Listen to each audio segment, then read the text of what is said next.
Building a window into the deep cosmos has always been a battle against physics. To see the faintest light from the edge of the universe, we need massive mirrors.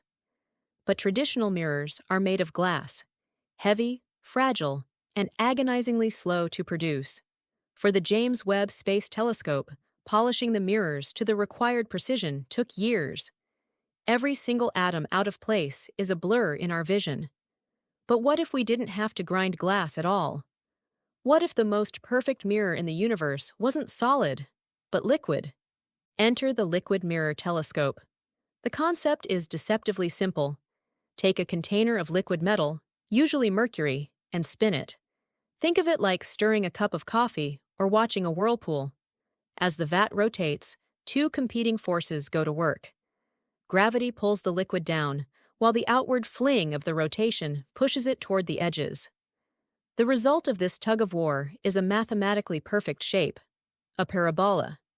In optics, a parabolic surface is the holy grail because it reflects all incoming light into one single, razor-sharp focal point. The faster you spin the vat, the deeper the bowl becomes. You aren't grinding a lens. You're growing one out of pure motion. The most incredible advantage of a liquid mirror is its surface quality. When you polish glass, you eventually hit a limit. The physical grit of the polishing tools leaves tiny, microscopic scratches. But a liquid is different. Because of surface tension, a pool of spinning mercury achieves what we call atomic smoothness. It is naturally free of the imperfections that plague solid mirrors. For infrared astronomy, this is a game changer. Infrared light has longer wavelengths, and even a tiny bump on a mirror can scatter that light and ruin the image. Mercury provides a surface so reflective and so smooth that it can peer through clouds of interstellar dust to see the birth of the very first stars. Traditional telescopes are engineering nightmares because of their weight. A 10-meter glass mirror weighs many tons and requires a massive, expensive structure to support it so it doesn't bend under its own weight. A liquid mirror, however, is incredibly thin. The mercury layer in a spinning telescope is often less than a millimeter thick, about the thickness of a credit card. This liquid architecture solves the weight problem instantly. We can build massive apertures, 10, 20, even 50 meters wide, at a fraction of the cost. While a standard 4-meter telescope might cost $100 million, a liquid mirror version can be built for less than $10 million. It's the democratization of the deep woods of space. If liquid mirrors are so perfect, why aren't they everywhere? There are two major catches. First, mercury is highly toxic.